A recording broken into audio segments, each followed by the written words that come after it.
Today on the Broadway Shuffle, what the Red Raiders need to do to beat the Razorbacks, and a glimpse into the future of Texas Tech football. That and much more next on the Broadway Shuffle.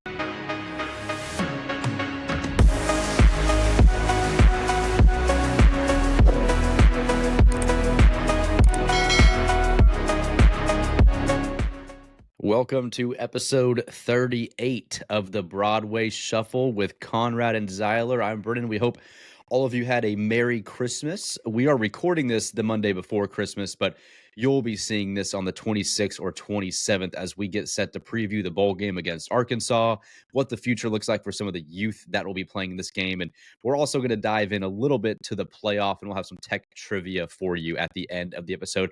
We are without Clayton today. Unfortunately, he had some bad tacos in Nashville and will be out. Was unable to join due to some what he called is the worst food poisoning in history. So prayers up for Clay Dog as he is unable to attend the recording. Well, Conrad, Zyler, we've got a lot to get into for sure. And if you haven't checked out, we had Taj Brooks on Monday. So make sure to go to our YouTube channel and you can see the Taj interview. It was a fantastic time with him to get to learn more about not only his career as a Red Raider, but what he has going forward and how he wants to be remembered overall. He was really gracious with his time, so we're thankful for that. And if you enjoy our content, like this video, subscribe to our channel, and then you can listen wherever you get your podcast and follow us on our social medias as well. So, okay, well, I want to start this episode, guys, with the football playoff before we get into the bowl game, because over the past weekend, we had the first round of games. Z, I'm going to come to you first. There were really all four were pretty much duds. Nothing was really that close. I know you've had some peeves with the committee, with the overall process. So overall assessment from the first weekend of games. Yeah, I don't want to give away some of the stuff I'll talk about a little bit later, but I don't know that it's entirely unexpected. All of these games were pretty significant lines toward the favorites. I think Texas was favored by 14 over Clemson. Penn State was a pretty heavy favorite against SMU. I think Ohio State, Tennessee was the closest line. But Ohio State, I mean, they just absolutely put it to Tennessee. When Tennessee can't throw the ball deep, that offense is awful. You got to credit Ohio State's defense. But, anyway, back to your question on the committee. I think a problem that people have is that they take one game performance and invalidate an entire season's worth of data points to say that Team A should not have been in the playoff over Team B, let's say. I think that logic is not necessarily reasonable by any sort of objective standards. If Oregon goes out and they get killed by Ohio State, they lose 56-0. Will anybody be complaining that Oregon should not have been there because they performed very poorly? A single game performance is not indicative of how good your resume was at the beginning of the year. I think most of these teams were right.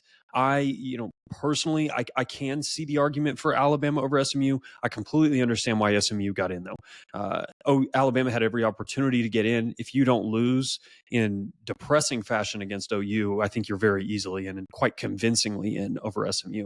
They had every opportunity. You were considered to get into the playoff while you were 9-3. That is a testament to your strength of schedule. Your strength of schedule is not your metric. It's what you did with your strength of schedule. And so winning 9 games is impressive. And they were considered for the playoff because of those things. I still think the committee ultimately made a defendable decision putting SMU in, and I don't really have too many qualms with ultimately which teams got in. Yeah, it's interesting looking at these 4 games. People forget how difficult it is to win on the road in college football. I mean, just think about these few games, right? You've got Ohio State at home. You've got Texas at home. You've got Notre Dame at home. And then you've got Penn State at home. Most teams, are not going into those places. Most road teams, even top tier teams, as we saw, they're not going into those places and winning. Obviously, Ohio State went into Penn State earlier this year and won, but people just forget. Why I'm not really surprised that Tennessee lost. Am I surprised they lost as bad as they did? Yeah, I thought it would have been a little bit closer. But then again, when you look at that team, that Ohio State team that's absolutely loaded with talent, and they all showed up and played really, really well, they can do that. That's what the top 3, 4, 5 teams in college football can do. So looking at these 4 games, I mean, sure, Notre Dame played really, really well. Now, they only did end up winning by 10 points. It felt like a lot more than that. Penn State absolutely obliterated SMU. Ohio State obviously beat Tennessee pretty convincingly, but Texas and Clemson was an interesting one because if Clemson gets that 4th down and scores a touchdown there at the end, that game may turn out differently. You got to give all the credit in the world to Cade Klubnik. Played a really, really solid game overall. Wasn't perfect, but you're looking at 4 games that overall did not live up to the hype. But then again, we really shouldn't be surprised that they didn't, because again, it is really hard to win on the road in college football. Brennan, what were your overall takeaways from the first round of the college football playoff? Yeah, there's a couple ways to look at this, in my opinion. First off, I think it's great that home teams get the opportunity to host a playoff game. I thought the atmospheres were electric. I think it was a ton of fun. You got cold football in places like Indiana and Ohio, obviously, where you kind of felt like it was watching a playoff game that you're used to seeing in the NFL, just an electric atmosphere in the cold. I think that's great. Now, when you want to get into what it means for the sport overall, it looks to me like you're going to end up with like the top 4 teams you would have had if you just picked the playoff as is. If you had 4-team playoff or even a 6, odds are you're going to have Oregon, Texas, maybe a Notre Dame, and then a Penn State or a Boise surprise. But you're going to have probably 3 or 4 that you would have picked in the top 4 anyways. So it might be a lot of fluff getting to what would already have been selected anyways. But nonetheless, I think it's more football, which is fun for the fan. In regards to the committee and the base, I just tend to value taking care of your schedule more so than not. So, like, are we going to fault Indiana, who played, Washington and Michigan this year, who were both in the national championship last year, that they can't control those teams kind of fell off? Like, and then you go at Ohio State, look at what Tennessee did. Indiana played better at Ohio State than Tennessee did. They at least hung for a half, so it's like, are we going to fault teams for taking care of their business across a whole subdivision of 134 teams, but then blame them because an Alabama, just with the benefit of a geographic location within conference, gets to play at Georgia, where an Indiana, has to just take care of who they have on their schedule and really can't control if Michigan or Washington or Ohio State, or enter Big Ten name here, isn't as good as they were last year? I just think that's unfair. And so I like Kirk Herbstreit, for me, calling out Indiana on game day. Oh, I know. And then even calling out, the Ryan Day haters on the air. It's like, I don't know if Kirk just hasn't slept much because he's traveling so much and was just a little annoyed. But I'm like, to say that they were outclassed and just should not have been in, we're just going to throw in SEC team here or Big Ten team here. Then for that night to see what SEC team did against Ohio State was like, give me a break. This SEC team beat Bama in regards to Tennessee. So where are we going to actually end up judging this moving forward will be the most interesting part. In terms of what it means for the Big 12 and Texas Tech, it worries me a little bit, because if you look at what happened with the Big 12 this year, because I'm transitioning into this because I do expect us to compete for a Big 12 title spot next year. And so you're looking at 10-2 BYU. They had a road win at SMU, who was 11-1, but they get shafted and are like ranked 19th.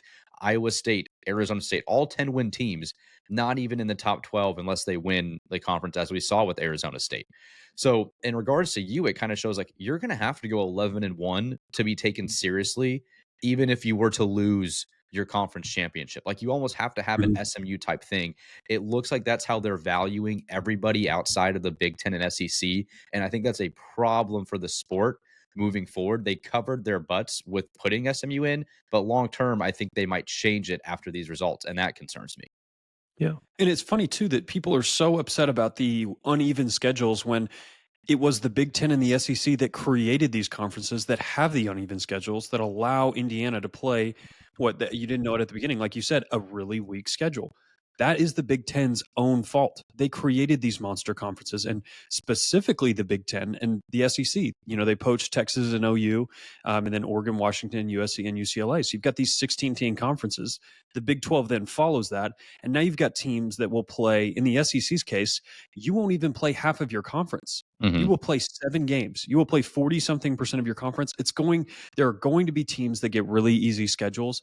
That's just how it's going to be. There's nothing that you can really do to mitigate that. And that's going to be a problem. And people are going to be upset about that. And they're going to gripe about the strength of schedule when it is, in fact, the SEC and the Big Ten that created their own problems that they're whining about. Yeah. It just doesn't make sense either because, you have, again, looking at the big picture, you do have to have some objective metric to evaluate these teams. It cannot just be the eye test. It cannot just be the logo on the side of the helmet. It cannot be just who brings bigger TV ratings. If that's the way you're going to measure things, you're never going to have an equitable way to evaluate not only how they play and how they take care of their schedule, but the conference strength as a whole, because the committee has shown they have zero interest in being objective here. I mean, they have very clear motive to put the Big Ten and the SEC in places that certainly are probably unfair as a whole, but then again, they do have the top teams. I mean, I'm not going to discredit that. I'm not going to disagree with that. Oregon, Ohio State, they're Georgia. I mean, Texas, like they are good teams. But to Zyler's point, you can have a SEC school like Florida that has one of the most difficult schedules we've ever seen, and then you can have an SEC school like Texas who has one of the easiest schedules you've ever seen, and then when Texas has to go play Georgia, they lose twice, but yet they're still in, obviously, because they went 11, or what was it, 10-2 in the SEC, 11-2, whatever it was, which that makes sense because the SEC is I'm not saying they're not a good conference or that Texas didn't deserve to be in, but you see what happens with Texas when they actually do play the class of college football over the last 5, 6, 7 years in Georgia. They lose twice, and this isn't even a top tier Georgia team either. And so you just got a lot of these conversations that you have to figure out some way to objectively judge these conferences and these rosters, because what you're going to see going forward is schools like Iowa State who, to be completely honest, if we're going to play the what if game, I probably I'm not saying SMU shouldn't have been in. I think they should have been in. I think there's a good argument for it. But you look at Iowa State. If you're just going to play the eye test, Iowa State does seem to be a little bit more physical team. They're kind of bred in that cold weather in Ames, Iowa. I'm not saying they beat Penn State. I'm not saying that they even maybe score more than 10 points against Penn State, but I do think that they could have done something similar to SMU. And so you're going to look at that and have that conversation. I'm not advocating we have that conversation. I'm just saying you can do a lot of different things with this, however you want to look at it. Well, and BYU for that matter. I mean, BYU beats SMU Yeah. on the BYU. road, and so exactly. you're looking at, Yeah. it's like if you're going to compare a 2-loss team, and so you're going to throw it a 9-3 Alabama and then a BYU team who had top wins. I'd make the argument the Big 12. I mean, if you look at where Tech and TCU and Baylor, all those teams are 8 wins. They all competed well. You've got then the Colorados and the BYU, Iowa State, Arizona State. I mean, those all teams had 8 wins or more and had opportunities to win more games. And that, I think, is a good solid 8 compared to, let's say, the ACC and their and then their bottom half. So it's like, as a conference and where the Big 12 stacks up, and as a Power 4, you saw they still treated them lesser than a Boise State, and they valued a Boise State loss into their record. So there was just a lot of conflicting measurements that they used. And after seeing the first weekend of games, I mean, it wasn't great in terms of what the outcomes or even the excitement level within the game, but I think it was ultimately still a good thing. Maybe they do it for the quarterfinals as well. Like, it'd be awesome to see a Notre Dame go to Georgia or an Ohio State go to Oregon for a quarterfinal game, and then bowl it from there. But it'll be really interesting to see what they do moving forward. I mean, Z, I love what you say. I think you say that Greg Sankey's a domestic terrorist. Yeah, and I think there is some of that where it's like they're just going to try to play keeping up with the Joneses. And I think ultimately that is horrible for the sport. These are still kids, 18 to 22-year-old kids that we want to root for because of a passion we have from our alma maters. And for two conferences to try to bring this into some control factor of where the sport's going, I think is ultimately detrimental to it. But we'll see what happens. In regards to where Texas Tech falls on that, if you just win your games at the end of the day, you still will take care of business. And leave no doubt. That's what matters. So that's what Bama didn't do. It's what it's what Ole Miss didn't do against Kentucky. And it's what we, ultimately couldn't do this year, but we'll look forward to having that opportunity next year. So. Yeah, two final thoughts, and I know, Conrad, you may have some things. One, I do think it's awesome that those teams got an opportunity. I think that's what the 12-team playoff was designed for, is to give teams opportunity. For many years, you'd hear teams like SMU, Indiana, that, well, I guess neither of those teams really in the last 10 to 15, 20 years, but teams like that have really gaudy records that just weren't able to crack the top 4. It's like, we just want a chance. And they were able to get a shot, and they weren't able to measure up, but that's okay. All you really want at that point is an opportunity. And they were given that. Now there's nothing that they can, complain about or whine about. I also think that if SMU needs a quarterback that can throw 3 interceptions in a game, I'm more than happy to come in. I think I could do that just as well as Kevin Jennings did. And then the other piece, with Tech in regards to this, like, you're going to continue to see the squeeze. You are going to continue to fight the national perception battle. That's what I think really hurt BYU. If BYU played SMU at the end of November and beat them on the road, that win feels way more impressive.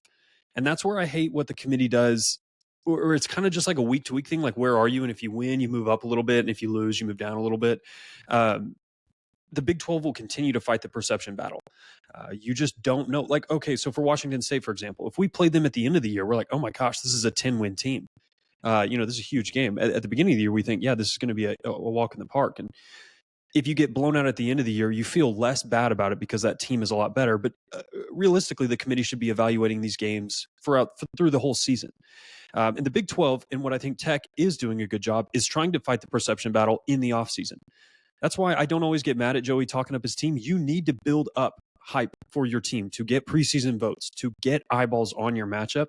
Doing what you did this offseason in the portal gets national attention. People will know that you made moves this offseason, and whether it's deserved or not, you are going to receive really high votes in the preseason media poll. You may even receive AP top 25 votes just because of things that you did in the offseason that get people's attention. I think more Big 12 teams need to do this. Colorado is great at it.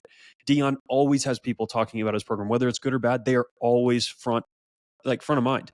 And that's really good because when you start winning, people really want to move you up. People are very hesitant to believe in a team they've never heard about. So I hope we continue to do those things, and I hope we don't crucify our coaches when maybe some of their predictions or Kool-Aid that they give in the offseason doesn't necessarily come to fruition. They are trying to build up media hype for their program to get more notoriety and to make your wins feel better than they are. So that's kind of my final little thought on that and my segue into the offseason. Yeah, and Zyler, you know where they get that Kool-Aid, right? They get it from the Broadway Shuffle Kool-Aid factory. So it's still under renovations. We'll have some updates for you after the bowl game. But yeah, no, I think you make a good point. I mean, in this day and age of college football that's so driven by media and money and just the overall brand and perception that people have of your program, it matters. I mean, it absolutely matters. And when there's no objective way, because I think that's what we're seeing, there's really not an objective way to evaluate rosters. There's not a really objective way to evaluate, whether you should be in or not, unless you obviously go 12-0 like Oregon did. Obviously, then there's an objective way, but at the bottom half, there's not an objective way to determine who should be in. It's subjective arguments. And so when you look at that and consider all those things, you have to build a brand for your football team. You have to have a coach that people like, the media like talking about. You have to have somebody that, a star player. You have to have something that sets you apart. I mean, you look at Colorado, for example. Deion, everybody loves Deion, supposedly, except for me. Everybody loves Shadur and Travis, and so they get this national attention. Obviously, Deion's different because of his playing career, but he gets this attention. He grabs attention, and so he forces people to pay attention to him. And like Zyler said, what you did in the transfer portal makes a big difference. But you have to do these things nowadays in this a subjective world of college football because you don't have an objective way to evaluate who should be in at the bottom half. And that's just the reality of the situation. And so we're going to do our part here on the podcast to help Texas Tech, develop a positive perception because, anything helps. And so we're definitely going to need it because we definitely are at a disadvantage because of the so-called perception of college football media. And that's just the world that we live in at this point. Yeah, one final thing. You battle other things as well. Like, okay, so Nico Iamaleava, or whatever his name is for Tennessee. People will talk about him next season and say, man, look at all the growth that he showed last season, blah, blah, blah, blah, blah, blah. This super highly rated guy that comes in, they'll be like, yep, he's ready to take the next step. You know who will not get that same conversation is Avery Johnson out of Kansas State. They pretty much had the exact same season. And nobody's going to be talking about Avery Johnson as, oh, yeah, he's ready to take the next step in his development and lead his team. I know Tennessee had a much better season, but they are not going to get the same media coverage, and they pretty much had the exact same season. They were both really highly regarded coming out of high school, and Nico's going to get the benefit of the doubt, and Avery will not get the benefit of the doubt because one plays in Knoxville and the other plays in Manhattan, Kansas. That's the stuff that you're going to fight against every single offseason. And the Big 12 just needs to do a good job combating that. Yeah. Yeah, and one ways you can do that heading into the offseason outside of the portal is winning a bowl game, especially if you're coming off a 9-win bowl game Mhm. or 9-win season, including the bowl game, which is what Texas Tech has an opportunity to do against Arkansas Mhm.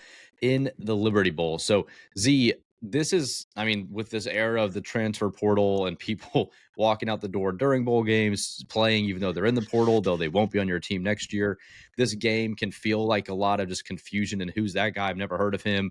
Mhm. You really don't know what you're getting either in your opponent. So why don't you give our listeners a little insight into what we can expect from this Arkansas team? They have been, as you like to say, what is it? Plumaged. What's your verb you like to use? Pillaged. Pillaged, Yep. plumaged, pillaged by the portal. Plundered.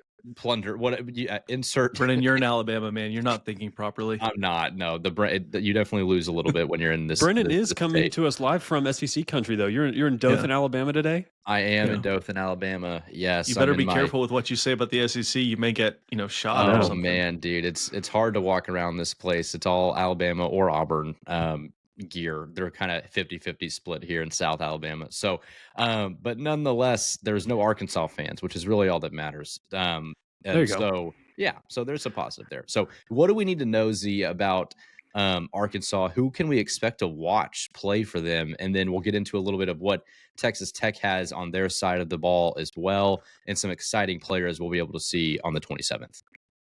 Yeah, so defensively, I don't want to run through every single, if you're a third stringer, you didn't play it all this year, I'm not going to talk about you. No offense to those players, but big losses for Arkansas on the defensive side of the ball. Landon Jackson, defensive end, 4-star guy, senior player, monster guy. He was an absolute beast. He will not be playing. He is going to the NFL draft. Eric Gregory, a huge nose tackle for them. He will also be heading to the draft. Nico Davilier, I don't know how to say his name, but he's a sophomore and was really, really good, and he's going to the portal. Those are all guys on the defensive line. Brad Spence was a really good player for them as a true freshman. He didn't play a ton. He's probably playing 30-40% of the snaps. He is gone. He's off to UT. And then TJ Metcalf, one of their starting safeties, probably the best guy in the backfield. I think you could make a case for Keon Stewart, a TCU transfer. Those guys will all be gone. On the offensive side, they lost a lot more offensively than they did defensively. I think this will still be a pretty good defensive unit. They're just going to be a little bit younger. Jaquindon Jackson, starting running back for them, 15 touchdowns on the season. He is going to be gone for this game. They also will lose Rashad Dubignon. He was their backup. He is gone for the game. Braylon Russell, this is one of the funnier things I've seen this portal cycle. He entered the portal and then withdrew a couple days after that, and then re-entered and then withdrew again. So apparently he will be playing, but he's the third string guy, true freshman, and he is pretty solid. I don't think they'll take a step back from Jaquindon Jackson, but he's capable. Big running back. You're going to have to hit him hard to bring him down. They got absolutely decimated in the wide receiver room. This group easily took the biggest hit outside of maybe the defensive line. Andrew Armstrong would have been one of the best receivers you've played all year. He is gone. Isaiah Sategna, he will be gone. They're also going to be losing, let me find his name. Tyrone Broden is a player that's doubtful. He's okay, kind of just a jag for me. The only guy that they're going to have coming back is a gentleman named Isaac Tesla. He will be probably the biggest threat. It'll be his last game. Other people. The interior of their offensive line, it's all gone. The left guard, the center, and the right guard, all really, really solid players, and they're all gone. Patrick Kudas departs to Ole Miss. Addison Nichols goes to SMU, and then Joshua Braun goes to Kentucky. All of those guys depart, but both of their tackles will be there. But the center of their line is going to be completely reshuffled. What they do bring, and players that we should watch out for, their quarterback's going to be playing. Your starting quarterback will not. Taylon Green will be there, and he is a excellent player. Very dynamic rusher. He has 750 yards on the season, 7 touchdowns, almost 3,000 yards throwing, 13 touchdowns to 9 interceptions. So not necessarily super efficient, but he will be there. Braylon Russell's going to be another guy I've got an eye on. And they've got some young guys on defense that I think are going to give you some problems. Guys like Quincy Rhodes, Ian Gaffard, Anton Junkage. Those guys are going to be, sophomores, redshirt freshmen, guys like that are looking for their first opportunity, really. Those are going to be the guys that I'm concerned with. So a lot gone for them from the skill position side on the offensive side. And then the interior of the line, they lost a lot of their elite premier talent on the interior of the defensive line and at edge. The secondary is still pretty much intact, and the linebacking core is still pretty much intact. So if you needed the 10-second rundown, that's what you got. Conrad? Yeah, it's interesting too. I was told earlier today that they have a 29-year-old freshman starting at wide receiver that played in the MLB. I don't know if somebody would want to fact check me on that, but that sounds like a pretty interesting guy to trot out there at wide receiver for the bowl game. Yeah, he's that old MLB. I can't remember his name. Let me I look him can't up. either. Isn't it keep crazy going. to I'll be a look him up. 29-year-old freshman and playing college football and not be Mormon? Oh yeah, Monty Harrison. That's his name. Wow. Monty Harrison. That's wild. He has. Let me look and see what he did this year. He had 2 targets for 2 receptions for 30 yards. He played in 5 games. Man, There you go. Yep. Elite talent. He should probably You know- stick to baseball. he should stick to baseball. Did you remember? Did y'all see that when Lane Kiffin, somebody tweeted that Arkansas was Ole Miss's farm team, and Lane retweeted that? Did y'all It's see actually that? really funny. Oh yes, Yeah. I forgot to mention they do have a tight end that's going to Ole Miss. Yeah. yeah. Okay. What's his Well, there name? you go. Luke Haas. Yeah, their tight end room also decimated. They have nobody there. It's like basically Yeah. walk-ons. So It's just- Conrad, or go go ahead. ahead. Sorry. No, I was go gonna- ahead. I was gonna say you got a friend from Arkansas. Didn't you want to plug something for him? Yeah. Or y'all got a little side bet going? We don't have a side bet yet. Once this comes out and he listens to it, we can figure out our side bet and we'll reveal the results of that on the reaction episode. But yeah, I got a good friend who grew up with him, went to high school together. His name is Daniel Lafayette. He went to Arkansas as a big Razorback fan. We go back at it from time to time about Arkansas and tech sports, and we'll leave that conversation offline. But I did want to give a little bit of evaluation of what he said about their team. Someone who's watched every single game. I have watched no Arkansas games except for the Tennessee game, which they won. Credit to them. But he said the front seven should be fine. They lost a couple starters, but they have solid depth. Their secondary kept a good amount of rotation guys, but at this point they couldn't cover Joe Biden running routes, is what Daniel said. So thought that was a good comparison. Offensive guys are missing a lot of skill guys. O-line kept some, but obviously they lost some to the schools that Zyler mentioned. And then the SEC leader in catches and receiving yards isn't playing. And then the top 3 running backs are out. So he thinks they're going to struggle to put points on the board. He predicts a low scoring game, which they normally, in his words, typically always lose. So I don't hear a lot of optimism there from the Razorback side of things, which is good for us, depending on how we feel. So that was his evaluation. How do you guys feel about that rundown of the Arkansas Razorbacks football team? Hard disagree on the front seven being fine. I mean, those are probably their 3 best players, but they do have depth. Like they have. It's Yeah, not they like do. you're going to be trotting out, 6'2", 180-pound white guys. Like they have Yeah. 4-star, high, like low 5-star guys Mhm. that are going to be there. It's going to look like an SEC defensive line. Yeah. I mean, overall, pretty fair assessment. He watched more Arkansas football than I did, so I'll lean on that assessment. Yeah, it does kind of scare me though. Just young guys. You've got some guys that probably haven't played as much, so they're probably a little green. And some guys, when they're young, they haven't played a lot. They just tend to make plays and fly to the ball because they have no fear because they've never had anything bad happen to them on the field. So that scares me in a pessimistic way a little bit to play that card on the side of things. I think one thing about young guys is typically young quarterbacks shine a lot in opportunities like this. And sometimes when they get a chance to lead a team, you just never know if they're going to give it back. So that's something that I'd be watching for this bowl season.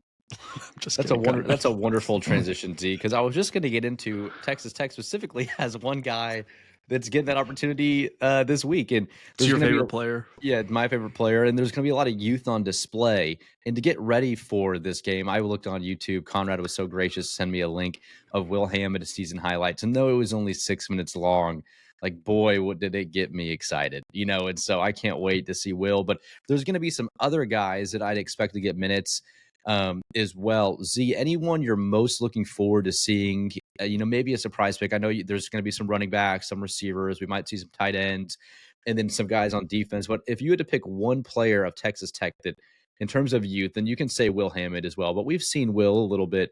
Is there anybody that comes to mind for you that you're most looking forward to watching against Arkansas? Yeah, if it's not going to be Will, maybe I'm looking forward to seeing some of the young receivers. I think who's going to step up with Josh Kelly being out. Now, what I don't want to have happen, and I think this is what Joey's going to do, Jordan Brown and Brady Boyd are still playing, so I imagine they're going to get some reps. But I want to see Kelby play. I want to see TJ West play. I want to see some of those younger guys like step up. Maybe Tyson Turner gets to shine. Maybe we see Lorenzo Johnson. Like maybe we see some of those guys. I don't. I like Jordan Brown. I like Brady Boyd. I don't want to see them getting snaps. Like they are not going to help your team next year. I feel like Joey's going to give them as, like a good football coach. Like he's going to say, these guys have been with us, blah, blah, blah, blah, blah. I'm going to let them finish the season. That's all fine and dandy. I don't necessarily care about that though. Defensive guys, one of the guys that I really liked from our class this past year was Malika Skara, and he got listed in the 2 deep for the first time this year. So I'll be interested to see if he makes some appearances. He played a bit in the West Virginia game, but I think he's going to be a good player for you. Taj even mentioned him on our episode. And then do we see our defensive ends? I want to see somebody step up. I want to see somebody have like an Amir Washington performance at the in the bowl last year against Cal. I want to see somebody have 2 sacks, a bunch of pressure, something like that, and say, okay, this guy can be a dude for us next year. That'll be something that I'm looking for. Conrad, who's your pick? Yeah, I'll leave Will all to you so you can have Will to yourself. Thank But you. for me, I'll say Cam and Jacoby because, as we all know, if you're listening to this podcast and you don't know yet, we did pick up a running back transfer from USC, a consensus 4-star recruit in high school out of Manor, Texas, went to the same high school that Taj did. He is committed to your program. He's signed. He will be on campus in January. And so he played really well for USC. I think he averaged over 7 yards a carry last year for USC. He wasn't the primary back, but he did get quite a few snaps for them. So that's a big deal to average those kind of yards. And I say all that to say, you've got to some degree, a proven commodity in Quentin Joyner. I want to see what Jacoby and Cam do, assuming Taj doesn't play. Who knows? Maybe Taj plays and we just see one more game at Taj time and 150 yards, 30 carries, and 3 touchdowns. I mean, that could happen. It would not shock me at all.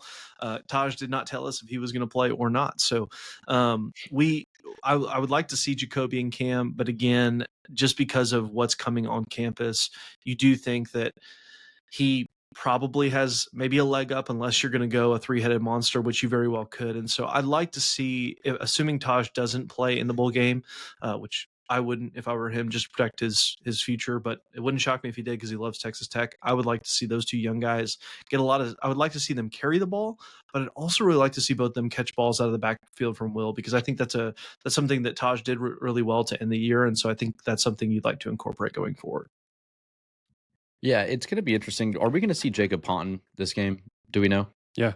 Yeah, he's your starting left tackle. Okay, so let's go. Yeah, I'm really excited to see Ponton at left tackle. I think he would be one of my guys to watch just on that left side of the ball. Your offensive line was so poor this year, and I know we've got some guys coming in through the portal that we're excited about, but would love to see kind of who these young guys are that you have in the farm system that you're building up yourself. That could be guys that are playing for you for 2, 3, 4 years. And so Ponton is someone that I'm most intrigued to watch. But of course, my answer will be Will Hammond. I think what this opportunity means for Will and what it means for your quarterback room, just to have him, because the reality is, and we've talked about this, and we have Bear and Will debates on this show, and we welcome any opinions and all in the comments and as well when we're discussing these situations. But Will be your guy in the spring because he is the only quarterback outside of the kid that you got from Wake Forest to kind of be practicing a lot, and Will be your number 1 quarterback going into the spring game. So to see him build some confidence, it's only going to benefit your program moving forward into the summer. I am excited to see how he handles the moment. I think it's, you don't want to overstate. It's just a Liberty Bowl. It's just a game against Arkansas. But for this kid to have 4 quarters to go show what he's made of, we've seen him in glimpses, I think is a very exciting game. It's going to bring a lot of people in to watch. And of course, if Will starts playing very well, the message boards and Twitter and different things will definitely start to pile up. And if he plays poor, there's really no big deal. It's his first career start. He's a true freshman with most of his starting guys that played all year out. So it's a win-win for Will. I think it's a win for your program to have the opportunity to let him go out and throw some absolute dimes, and read some safeties and be able to pull people off like he did against North Texas so beautifully, like I watched on the YouTube video this morning. So it's going to be a lot of fun, and I cannot wait to see him. And I think he's going to lead the Red Raiders to a victory too. Or we're about to get to predictions, but I'm just going to go ahead and flirt with that one a little bit. I think Will get you a dub. So it's going to be a lot of fun. Let me ask you guys a question. Over under 115 hours that Will has spent in the facility since he found out he would be starting. the bowl game? Way over. Way over. Way over. Okay. I mean, if you're doing the math on that, 12 hours a Yeah. day 12 is what hours a he day. said. Yeah. What did he find out? He's probably known since He's the beginning known of the since month. right after Yeah. West Virginia. Yeah. So yeah, way over. Over under 150 hours. Over. Under. Dude's sleeping there. Dude, he hasn't left the facility. That's all Will knows is ball, man. That's what we know. So, Yeah. Another thing for what I wanted to talk a little bit about too, for what this means for your program. I know it's, what a win would mean, and I kind of wanted to ask you that, guys, that, and I know it's the Liberty Bowl, like we said, and you've got a lot of guys out in the portal, but this could be your first 9-win season in a long time. And to Yeah. get that in a bowl game is meaningful. It would be 3 straight bowl wins. It'd be your first 9-win season since 2009. It would kind of cap off what was your most successful regular season in some time. So should we look at this like a very big deal? It's hard to kind of quantify what a bowl win means now. Z, I know you like to kind of say, if it's a loss, it leaves me kind of motivated more for the next season, and I just kind of look at it like it's just a game. And if it's a win, it really springboards you to the future. Is that something you're looking forward to if we were able to find a way to win on Friday night? Yeah, I want to make sure. I would much rather win than lose. But you think about what, not just on Arkansas' side, but you're a shell of yourself. If you don't have Taj, you don't have Barron, you don't have Josh Kelly, it's like, this is not even the Texas Tech team that was playing all 12 games. Now, I'd still rather love to win, but I would much rather see our team look good and lose than look really terrible and win, because you really, the win doesn't matter a whole lot to me personally. I want to see that there's a future with these guys. I want to see the young guys play well. I would the ideal outcome is that you play really well and you dominate. But once again, you don't want to take too much from bowl game performances. You're playing an Arkansas roster that lost a significant amount of its offensive pieces and its defensive pieces. So how much can you really glean? Really, to me, I treat these more like exhibition games. Yes, it'd be awesome if you won. I won't be too upset if we lose, because you're down, potentially your starting quarterback, your starting running back, and your best receiver. What are you supposed to do with that? Yeah. It's fair. Well, that's where you trot out Will Hammond and you just know that good things are going to happen. So, or hopefully. We'll see. I don't know. I'll say for me, I probably care more than the average fan about winning, because I just really want to see a 9 in the win column. And I really want to see, it just feels really good. If you think back to last year against Cal and the year before that against Ole Miss, to think about the way you felt about your season and the optimism going into the offseason that you did after both those games. I mean, those were huge wins for your program. Obviously, Ole Miss more than Cal, but the reality is you win and you go into the offseason with a 9-4 record in the history books from the year before. You've got all these new guys coming in. That just feels a lot better to me. And so, again, you can chalk it up if we don't win and say we don't have our players. But in my mind, I really care about, and I'm not saying you don't, Zyler, but I just really care about winning, because I want to see that nine wins. And assuming, too, if you do win this game, what that says about Will Hammond in the future. Because if you win this game, I don't think there's any way you win this game if Will doesn't absolutely ball out. I don't think there's any way, because he's going to have to play a huge factor. So a win would mean a lot to this program. I really want to see us win. I probably will be a little upset if we lose because of some of the trash talk I'm going to have to endure if we do end up losing. But to me, it's really important that we get a win, and I do think we have a chance to do so. Brennan, do you care if we win? Or are you going to be bent out of shape one way or the other? Are you going to be, obviously you'll probably be more excited if we win than we lose, but what would a win mean for you for this football team? Yeah, I mean, of course I care if we win. I don't want to see us go out and lose. I think, and I don't want to see us go out and, just kind of have a dud of a game. I think it's important for you to remain competitive, and it's still a Big 12 versus SEC game. I mean, I know you still got to throw a football and run a football and score points and win, and no matter who you've got playing for you on the field. And I think for Tech, I do feel like after everything that happened in the portal with Will Hammond, I feel like this game means more to you as a program. I think Arkansas, they just, had a very average year. They've wanted to fire their coach. They've kind of just had this ho-hum year, but they ended up beating Tennessee and Oklahoma State. They had to play on the road, and there's just a lot of weird things to happen for them. I just don't know how motivated they are going to go play in Memphis, where I think you as a program, you're excited. You just had your transfer portal window that you crushed. You've got an exciting quarterback that you've seen. You've got some young talent on the receiver position and running back position. I think for Texas Tech fans, this does mean more to them, and we're more excited to play in this. I think our students are too. I think you still got guys like Rodriguez and Baskerville and some different guys on the defensive side of the ball playing, and I do think that your team is going to come out motivated. And I think it's an important game. And if you win 9 games and you get to go into next year saying we went 9-4, I think that's a big deal. So I do think this game matters. If you lose, it's not a huge deal because of the points Zyler made. But if you win, talk about what the offseason hype will be like. And if you win and Will plays well, talk about what the discussions will be heading into the summertime with an injured Baird Morton. It's going to be a lot of fun for your program as a whole if you win, and it's going to continue the debates, which is ultimately good for us and our show as well too. So I care more about a win, so the Broadway Shuffle has more content and more debates to have as we go into the offseason. So that's what I'm excited for, So, and with that, I'm going to go ahead and call it right here. I think Texas Tech wins this game, and I think we win 42-31. And I think that Will shines bright. I think it's going to be a Merry Christmas. Though he's Mormon. Do Mormons, they don't celebrate Christmas, right? They do celebrate Do they Christmas. celebrate Christmas? Yeah, they do. Okay, I don't know. Well, then Will's going to give us a Christmas present. Will, Joseph Smith in the game will be saying Merry Christmas from Memphis, and we'll be getting a good win, and it'll be a good birthday present for Will Hammond. So I'm going to go 42-31 Texas Tech, and I think Will and the young guys shine bright. Ooh. Z? Very spicy. Yeah, so much unknown. Like, man, if I knew if Taj was playing or DB Carroll was playing or Quincy, I don't think Quincy's playing. I think DB Carroll has a chance to play. That would change a few things for me. There's going to be some other guys that are going to be announced outright before the game that we won't know about until the game starts. I feel like it's going to be lower scoring. The teams that are missing a lot, both teams were plundered a bit more on the offensive side of the ball. Arkansas is missing more offensive players. You're missing more offensive players. Alternatively, your defense was not very good, and you fired the coordinator. So what am I expecting from your unit there? I think I'll skew a little bit lower scoring there. I'll go Texas Tech 28, Arkansas 24. Will Hammond with a touchdown to win it with less than a minute. That's what I'll say. We like that. That's that. That's and a beautiful I'm only sound. going high scoring because why not? I would rather just see the defenses, both of them play like mid, and just see Will be able to torch them. It's what I want to see. So it's what I'm going to predict. Totally. Yeah. I'll go 34-31 Texas Tech again because of what Zyler just mentioned. Fired your defensive coordinator. You're missing some pieces there.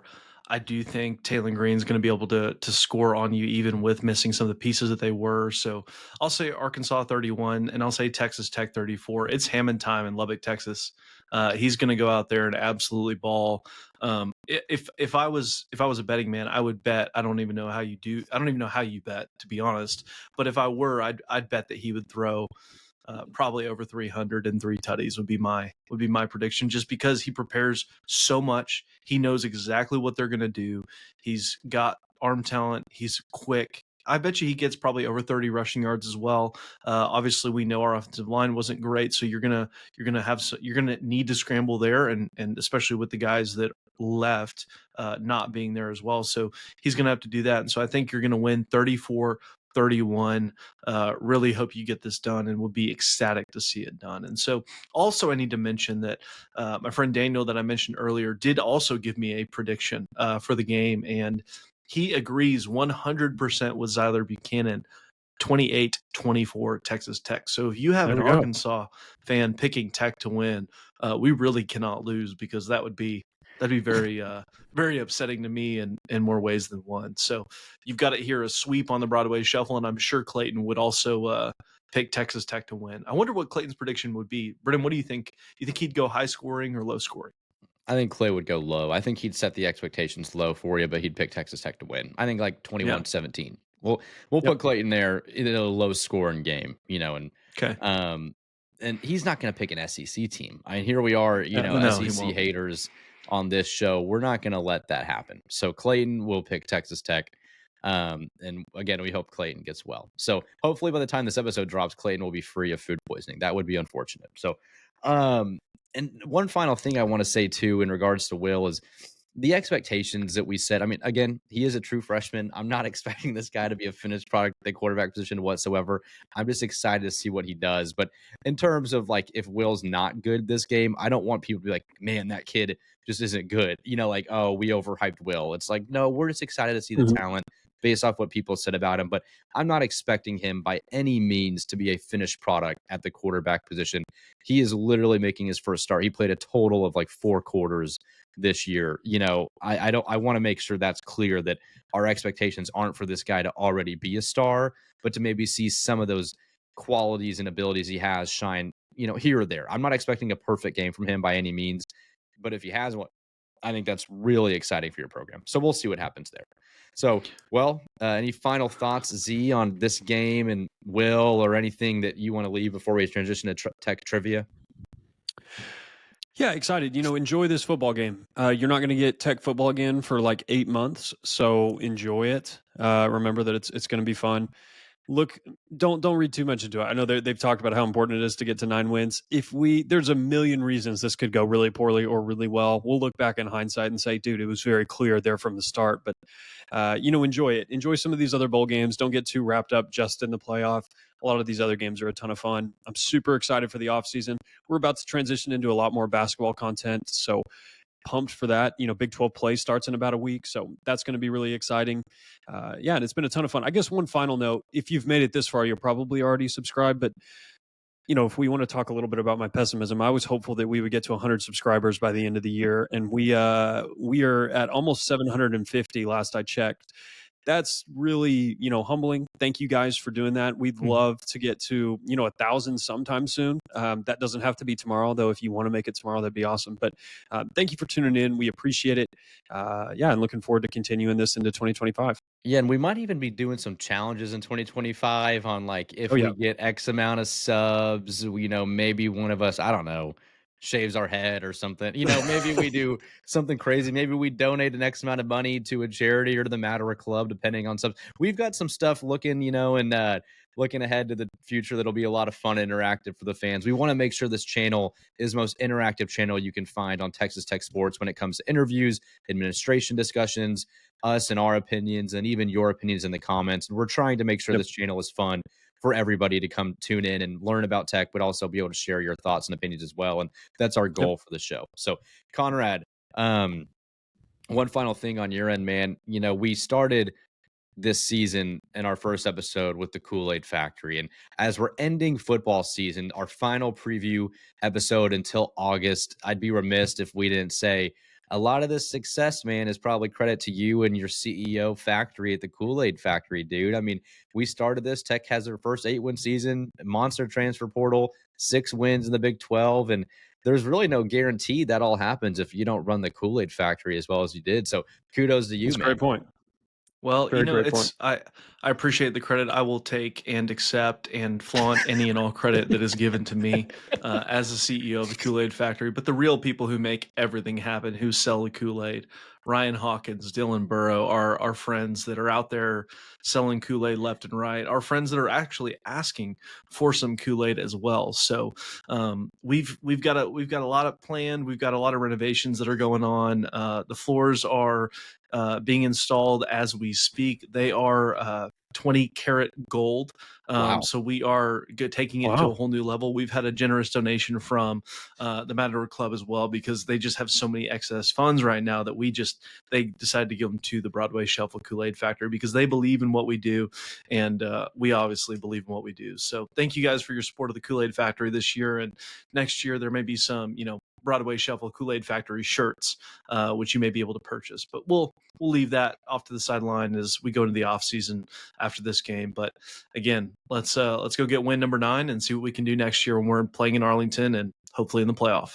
That's awesome, man. Well, it was a lot of fun this year doing some of these preview shows. Z, great job doing your week to week, dissection of teams and players we've never heard of. Your ability to tell me about a third string cornerback and make him sound important is quite impressive. And so that was a lot of fun, and I got a lot out of it too. So I'm gonna miss these preview episodes, man. These actually were more fun than the reactions, because you never knew if you're gonna get a win or a loss in the reaction episode. So it was always nice to at least look forward to a game and not have to talk about a game that you might have lost. So we also did tech trivia at the end of every episode, and that is what is Zyler's go-to segments as well. So Z, for our final preview episode of football, what is our last tech trivia of the football season? Yeah, so credit to this question comes from Alex Kirshner at Split Zone Duo. I was listening to them earlier today about their playoff recap. You know, we talked about the bowl, or I guess the not quarterfinals, but the first round of the playoff games, and it felt like there were a lot of blowouts. Average margin of victory was about 19 points. It feels like the games continue to be blowouts, but if you look back on the first iteration of the playoff, the 4-team playoff, do you have an idea on what the average margin of victory was in those games? If you took all of that going back to, you know, whenever the 4-team playoff started. Dude, I mean, I remember some duds. Like OU, I felt like got clapped to like by 31-0. LSU. Yeah, like I think there was a 63-28 game there. I want to say it's 3 touchdowns. 21. Okay. I'll go 20 just to take the under. Because it's an average of all of them, right? Yep, average of all of them. Okay, I'll go 20, yeah. Yeah, so it's actually only 15. It was actually slightly more competitive than what we saw initially, but Wow. adding more teams and the blowouts only being slightly larger than what it was when it was a 4-team system is a good reminder that college football is kind of a system of blowouts. The games are much more often are blowouts than they are close games. This is not the NFL. There's always going to be some sort of weird schematic edge or things like that. And oftentimes a talent discrepancy that is much larger than what the average fan realizes. So these blowouts this last weekend are not an abnormality. They are a function of the system. Don't be too down on it. Let's give it a chance and let's kind of learn and grow with it. So that's all that I got. That's a great point. Yeah, it's interesting. The NFL, you feel like you watch, and the Jaguars will somehow only lose to the Chiefs by like 3 points or something, though they've got 9 more wins. You know, it's just the margin of error is here, where in the NFL or in college, it is pretty wide. So we'll definitely give it time. Well, for Conrad and Zyler, I'm Brennan. We usually have Clayton on the show as well. And then we look forward to seeing you guys for our reaction episode to the bowl game against Arkansas. We'll be back next Monday to discuss that and much more. Feel free to like this video and subscribe to our channel. As Zyler was referencing, we are inching closer to our first 1,000 subscribers. We started this 4 months ago, and we are looking forward to continue to grow into the coming years as well. So you can also listen on Spotify and Apple and follow us on our social media accounts at the Broadway Shuffle. And we will see you guys on Monday. Recom Tech, Merry Christmas, and go Will Hammond.